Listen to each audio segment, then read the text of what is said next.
It's an interesting question. We're going to get into that. All right. But before I do, I'm going to do my intro. All right. This is not my house. I'm at my in law's house. This is why I've got this ranch. Sorry, other way. This ranch decorum, decor going on. Okay. So I'm actually in Colorado, family function, right about there. You see that? Ranch land and farmland. And it's called. Okay. So, good question.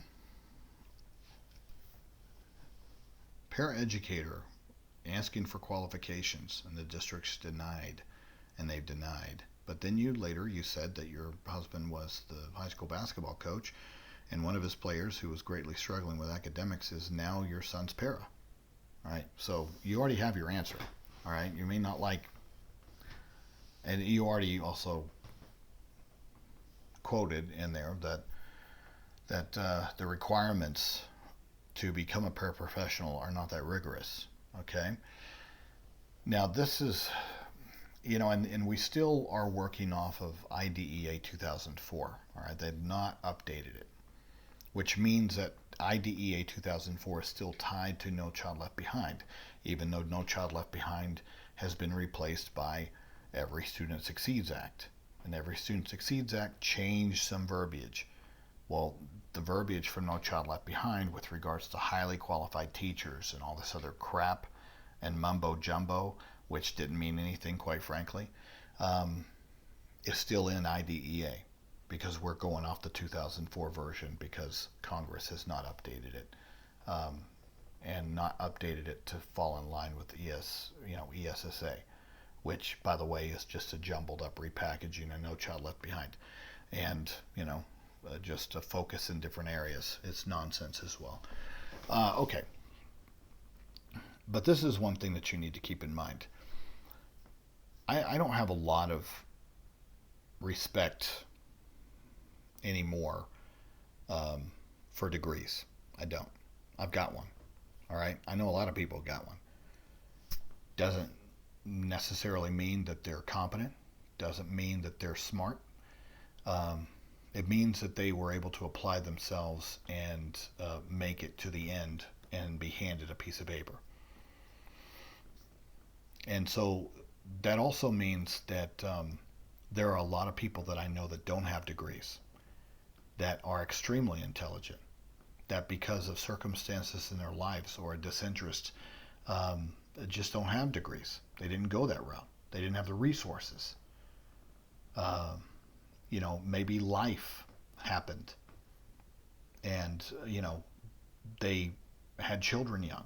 I mean, there's a whole litany of things that happen over the course of a person's life that end up creating diverging paths. But just because your path was this and you ended up with a degree doesn't make you better, and it doesn't make you smart, and it doesn't make you competent. That's something that comes through experience and practice, and also with an open mind and being receptive to the fact that you don't know anything. And in fact, the smartest people I know are the ones that sort of realize that they don't know crap, really. And then you got a whole nother bunch of people that are very smart because they have realized that they're just good at doing the same thing over and over and over again. Which, quite frankly, that is many educators. You really want to nail it down. They've been doing the same lesson plan for 20 years. That's just doing something 20 times over the course of 9 months. You know, and like I said, that is not to sit there and downplay how hard you guys work. I get it. I know you do. But at the same time, it also doesn't make you an expert in every other possible area known to humankind. And that is one of the biggest frustrations I have with the education system. Is that when I'm trying to push the supports in that you guys need and bring in the third party professionals that have an expertise or maybe a different perspective or a different manner, a different way to present information. You may be effective teaching 18 kids, but two of your kids, that isn't their learning style. You're not reaching them. And yet, I have some of these teachers get offended by that instead of recognizing that that's just how life is.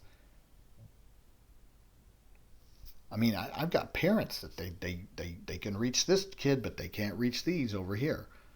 I mean, they just their kids are different, and it takes different parental approaches. I mean, I've got, you know, that's the case for my kids. I cannot parent them the same way. So I don't understand with a class of 20 kids how every one of them are receptive to the same learning approach. They're not. That's ridiculous. So,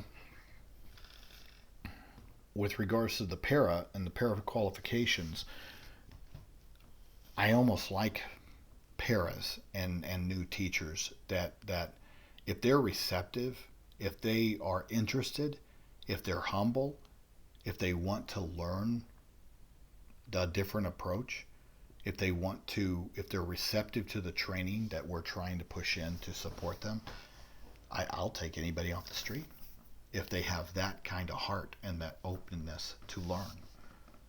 The degree means nothing to me. I prefer a blank slate teacher straight out of college over one that's been there for 15, 20 years.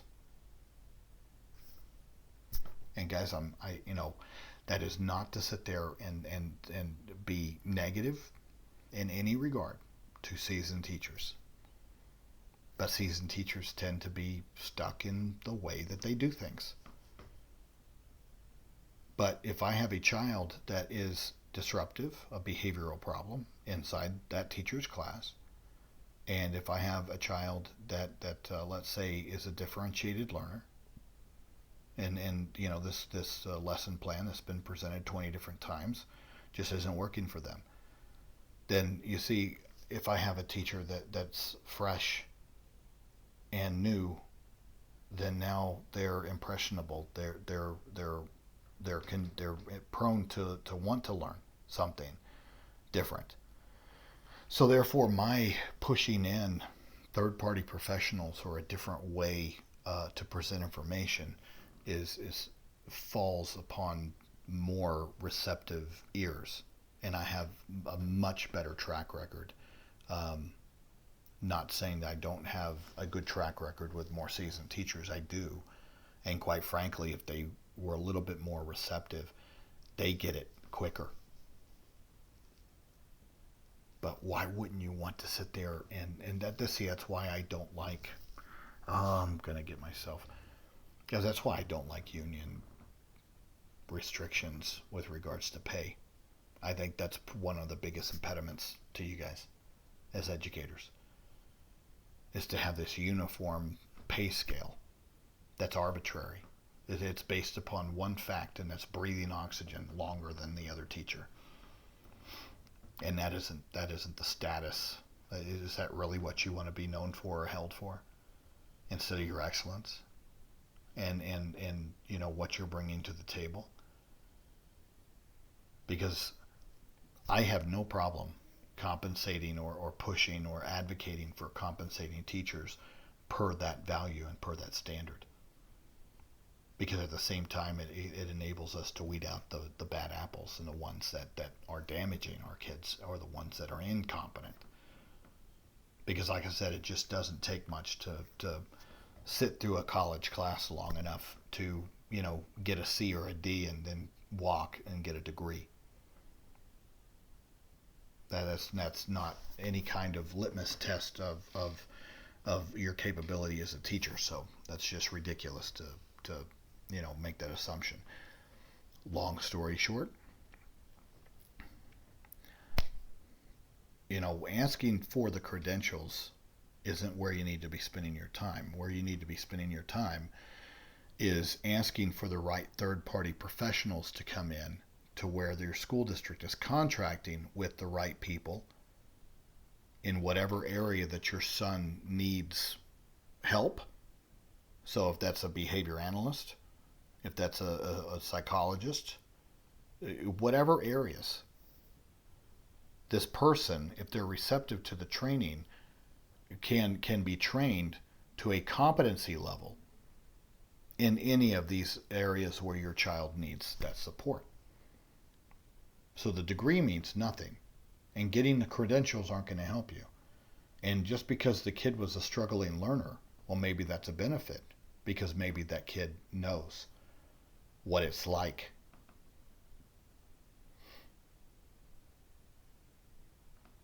Quite frankly, when my wife and I are interacting with the staff working with our daughter, what's most important for us is to read the energy.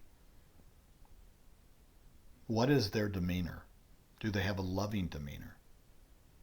Do they have a kind countenance? Are they patient? See, those things mean more to us than any degree. That tells us everything that we need to know. The rest of it, that's just support to make this good person better.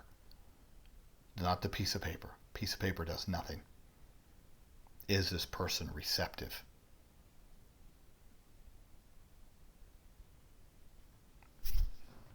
So that's where I would spend the bulk of your energy, is what can you do to make this person better? And if they're not cutting it, then at that point, see, this is what you use. Not asking for the certification, but if they're not cutting it with the training that they're receiving, that's where you have the leg up to sit there and say, we need somebody else.